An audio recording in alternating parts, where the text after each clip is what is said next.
안녕하세요. 말로 때우는 여행계의 리기보입니다. 2주씩이나 제가 연재가 밀리게 돼서 정말 죄송하다는 말씀 드리고요. 여러 가지 바쁜 일들이 자꾸 있는데 빨리 정리가 돼서 여행계도 마지막까지 좀 밀리지 않고 진행이 될 수 있기를 바랍니다. 바로 지난화의 이야기를 좀 이어서 해볼게요.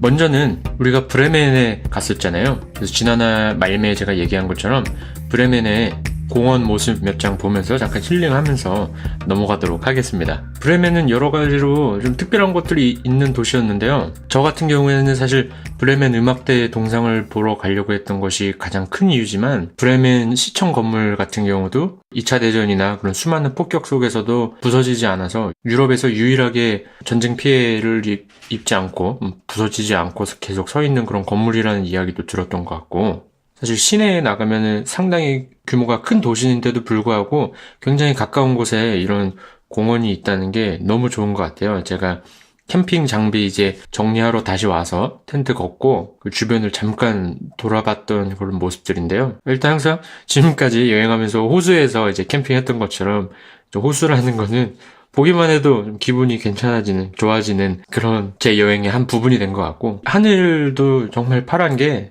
사실 이제 가을이었으니까 이때가 이제 10월 정도 됐을 텐데 정말 가을 하늘이 이렇게 펼쳐져서 너무 기분 좋은 산책을 할 수 있었고요. 나중에 계속 얘기했지만 유럽은 가을이 장마철이라고 그러더라고요. 우리나라는 여름에 비가 많이 오잖아요. 근데 유럽은 가을이 장마철이라고 그래가지고 제가 이 유럽 돌아다닐 때 꽤 비를 많이 맞고 다녔던 것 같아요. 그래도 러시아에서 우랄 산맥 지나가면서 이제 비 맞으면서 고생했던 것보다는 크지 않았지만, 유럽에서도 자꾸 비가 오고 이제 날씨도 쌀쌀해지고 하니까 제가 조금 지나서는 난 빨리 남쪽으로 가야겠다라는 일념하에 여행을 좀 서둘렀던 기억이 나네요.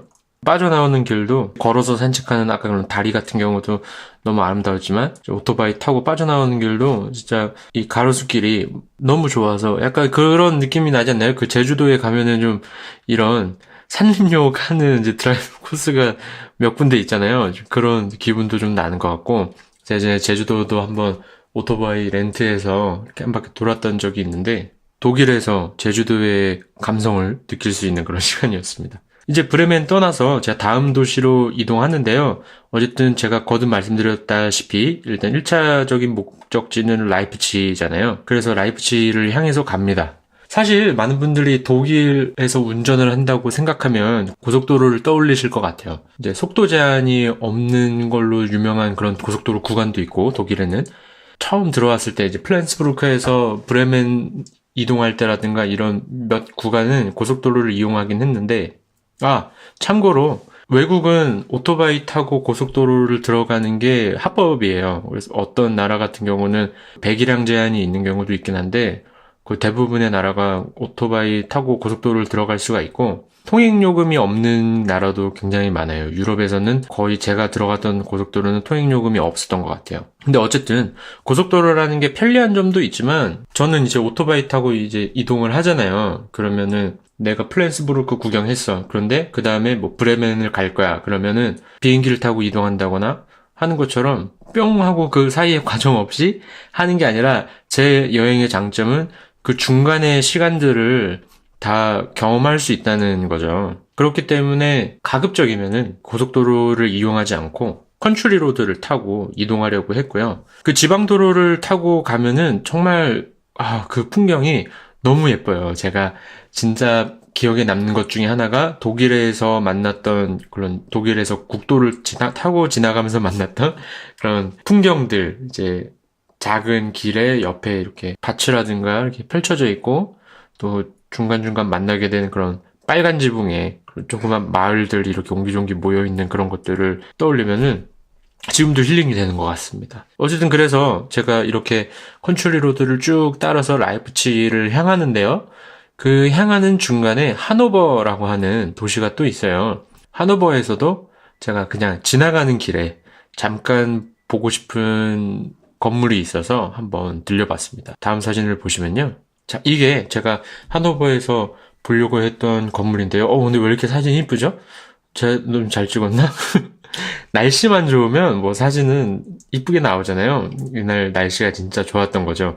그 아침에 브레멘에서 파란 하늘을 배경으로 한 사진들도 그랬지만, 자, 이 건물은 교회인데 여러분 지금 이 사진에서 바로 눈치를 채셨는지 모르겠지만 그 지붕이 없는 교회예요. 교회 이름까지는 제가 잘 기억이 나지 않지만 하노버에 있는 지붕이 없는 교회를 제가 잠깐 구경하게 됐습니다. 왜 이 교회가 지붕이 없느냐 하면요. 조금 전에 브레멘 시청에 대한 이야기도 했었는데, 브레멘 시청은 여러 번의 전쟁 속에서도 피해를 입지 않고 그 지금까지 유지되고 있는 유일한 건물이라고 제가 말씀드렸잖아요. 그런데 이 교회는 피해를 입은 거죠. 폭격을 받아서 지붕이 날아간 거예요. 그래서 이렇게 지붕이 날아간 교회를 그 터를 없애거나 복원하지 않고 이렇게 지붕이 없어진 채로 교회 모습을 그대로 남겨두고 있는 제법 특이한 형태의 기념물이어서 제가 이렇게 방문을 하게 됐습니다. 지금은 기념물로서의 역할만 하고요.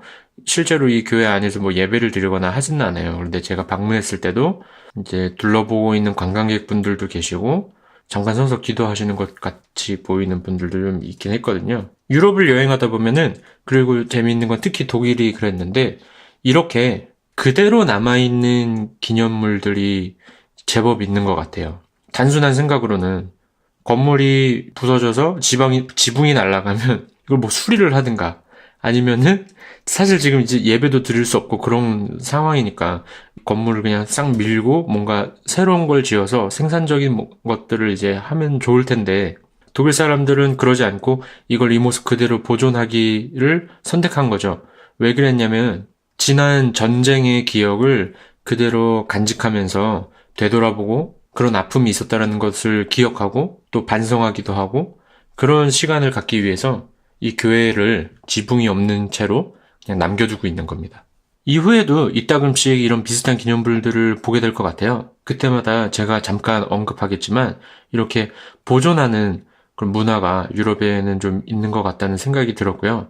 우리나라도 빨리 재개발을 하고 최대한 생산성을 높이는 그런 데에 좀 초점이 맞춰져 있었다면, 지금은 어떤 그 남아있는 것들, 추억이나 역사 이런 것들을 그대로 보존하려고 노력하고 있는 모습들도 보이는 것 같아요. 지나간 것들을 빨리 털어버리고 청산하고 새롭게 시작하는 것도 중요하지만, 때로는 이렇게 오래 두고 기억하고 되새겨야 하는 일들도 있는 법인 것 같죠? 특히 이 하노버의 지붕 없는 교회를 보면서 저는 그런 생각을 좀 많이 했어요. 이거는 이제 종교적인 이야기라서 어떤 분들에게는 신뢰가 되는 말일 수도 있겠는데요. 이 독일에 있는 하노버에 있는 교회 같은 경우에는 세상이 혼란스러워서 전쟁이 나가지고 지붕을 잃어버렸잖아요.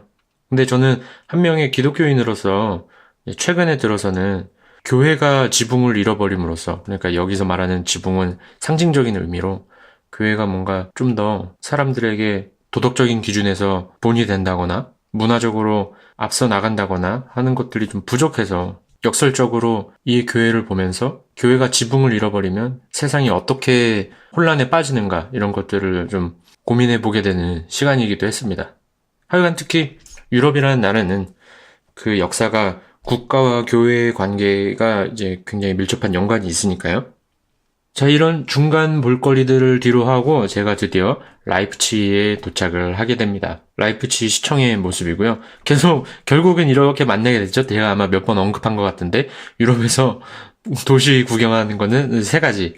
시청, 광장, 교회. 그래서 라이프치히도 도착하자마자 시청의 모습을 볼 수 있었고요. 사실 이곳에서는 이제 그 유학 중인 친구의 도움을 받아서 한 이틀 정도 머무르다가 바로 다른 곳으로 또 이동할 예정에 있었거든요. 그래서 이제 하루는 시내 구경하고 또 하루는 친구랑 이제 같이 시간도 좀 보내고 출발하려고 했는데, 라이프치히에서 또 굉장히 재미있는 일들을 많이 경험하게 됩니다. 정말 예상치 못했던 일들 때문에 제가 이틀이나 더 이 라이프치히에 있게 되는데요. 제가 이렇게 4박 5일씩이나 있었던 도시 라이프치히의 전망을 마지막 사진으로 오늘 화를 마치도록 하고요.